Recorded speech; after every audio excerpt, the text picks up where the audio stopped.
Everybody,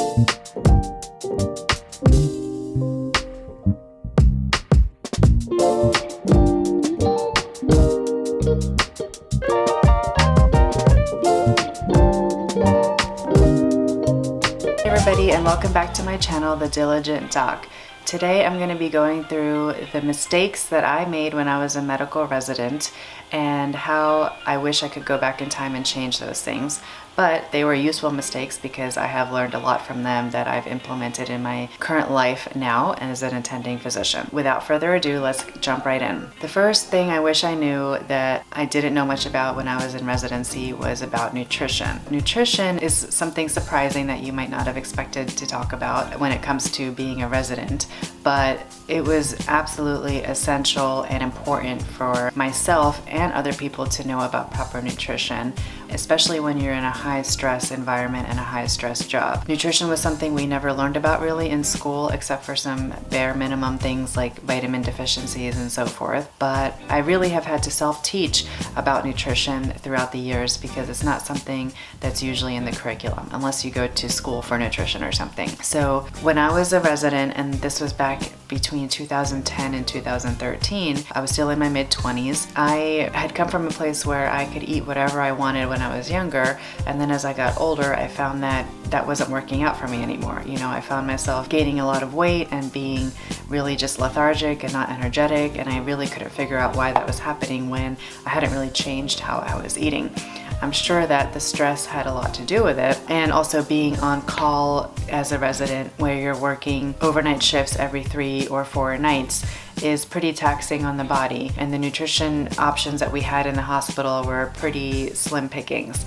A lot of it was very unhealthy food. I did my residency in New Orleans, which is known for their rich and heavy and delicious food, but that was also served in the hospital cafeteria. So I remember they would have red beans and rice on Mondays and fried chicken and crawfish etouffee and all kinds of rich things that are typical Creole cuisine, but these are things that aren't really gonna make you thrive when you eat them every single day. Yes, they're good for going out and having fun and enjoying a nice meal once in a while, but weighing yourself down with these types of foods was, number one, very excessive calories, and number two, not really good for your overall health and well-being in general. I just didn't know what to eat and not eat to maintain my health and well-being. I tried to cook at home when I could, but being quite busy, that wasn't often the case. And when you're on call, you kind of have this adaptive, or at least I had this adaptive method of, okay, well, if I'm gonna have time to eat right now, I need to eat as much as possible because I don't know when I'll be able to eat again. You know, if things get busy,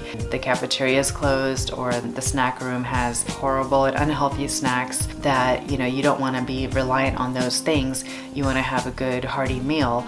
So I tend to eat quite a bit in one sitting just to prepare myself for that night shift on call. So these are things I wish that I had planned for better when I was a medical resident. I mean, yes, it would have taken a lot more time and preparation, but it was absolutely doable. That's one thing I would have gone back and changed, is preparing my own meals and bringing that with me so I had something consistent and healthy to eat.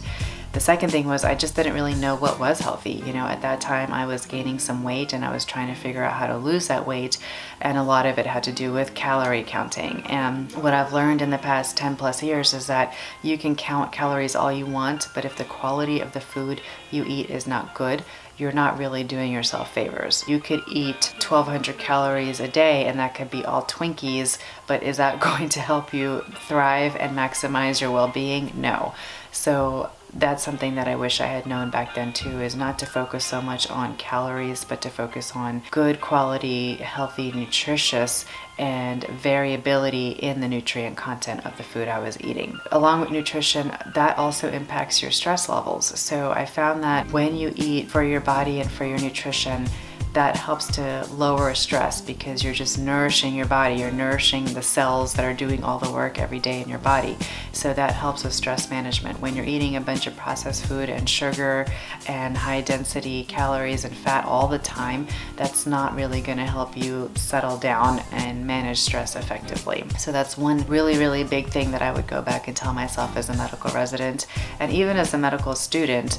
Although in medical school I was doing a lot of my own meal planning and prepping, so it tended to be a little bit healthier. But in residency, I would definitely tell myself to focus more on the quality of the food that you're putting into your body and not so much how many calories you're eating or trying to eat as much as possible in one sitting, because you don't know. The second thing that I wish I knew when I was a medical resident was more effective coping strategies. So as I mentioned, medical residency is a very stressful time. You're taking care of really sick patients, you're not sleeping, you're on call all the time, and then on top of that, you're having to continue learning, going to didactic sessions, you're studying for board exams. So all of these add to significant stress in the workplace setting, and you're trying to do a good job because people are dependent on you for their health and even their lives. So you have a lot on your plate and you're responsible for a lot of people outside of yourself. So effectively learning how to manage stress was something that I didn't know how to do properly, and I didn't know where to turn. I mean, there was really no time. I think we relied on each other as residents heavily to cope with the stresses of the job, but learning proper techniques of stress management just simply weren't there. They weren't taught to us.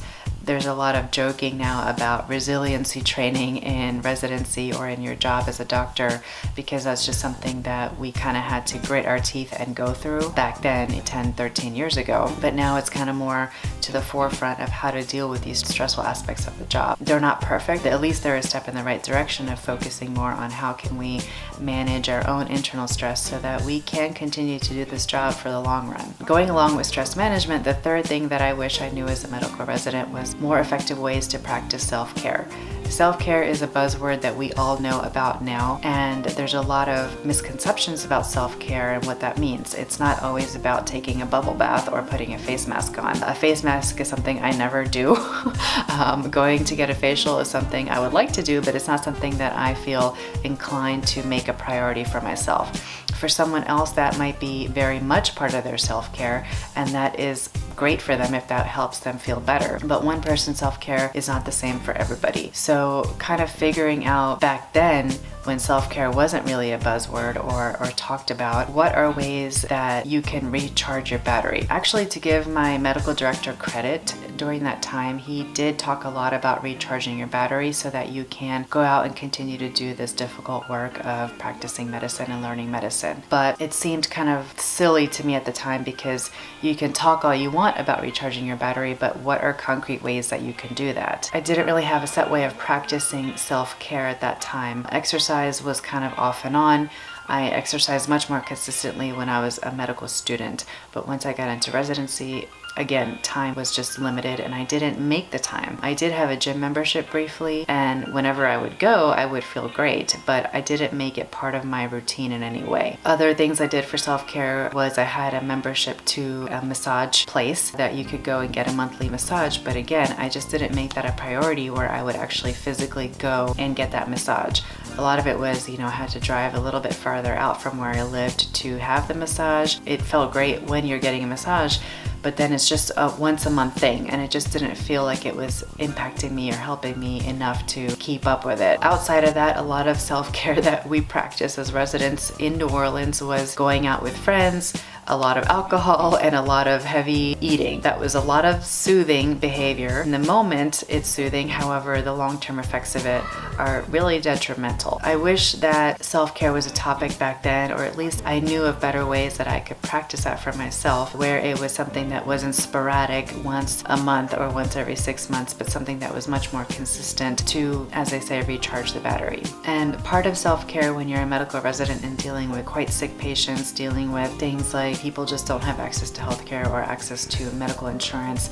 They don't have the tools themselves that you might have to create a healthy lifestyle or maintain good health, is about debriefing or even going to therapy.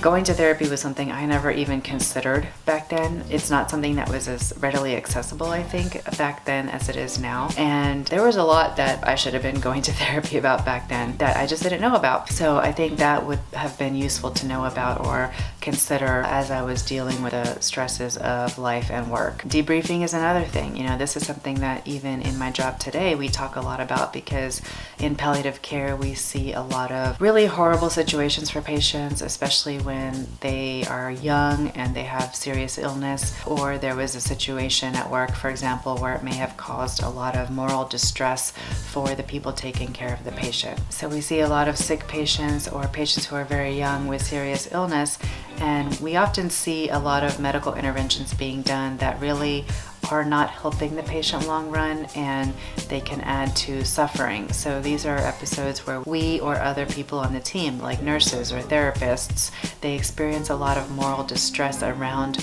what has happened with the patient care.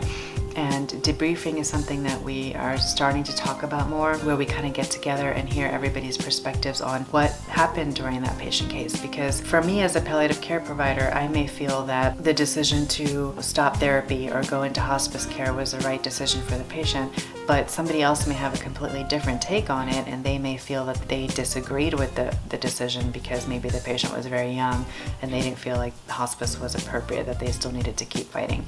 So having these moments where we kind of sit down together and hear different perspectives and open up honestly about our own perspective is very helpful in these kind of challenging patient cases. So that's something that I wish we had back when I was a medical resident too, where we kind of debrief on what went wrong and what went right. Now granted, when I was a resident, there was no palliative care in the hospital.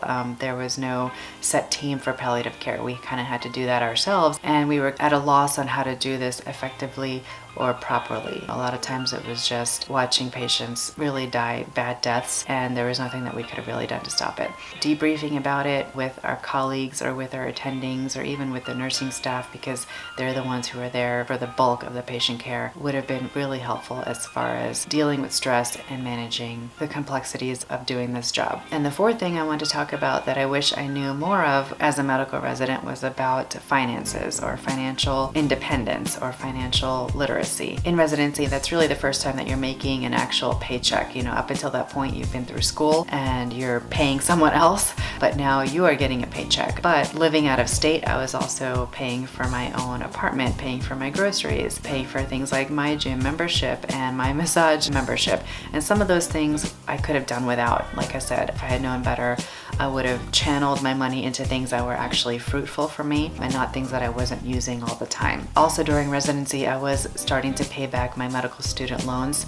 So I was in the loan forgiveness program at the time, where I was making kind of minimal payments with the expectation that I would do that for 10 years and hope to have my loans forgived. So at that time I was making monthly payments toward my loans. But something I didn't know about back then, and I don't think many people knew about my age, was about financial investments. I was always taught to save money, and I didn't know a thing about investments or the stock market or anything. That's still something that 13 years later I'm still trying to learn about, to start realizing different ways to maybe invest your money rather than just put it all into savings or spend it all. So I wasn't a huge spender when I was a resident. For instance, I didn't even have a TV or a cable subscription or anything like that. But like I said before, I did spend money on monthly memberships on things that I didn't use enough.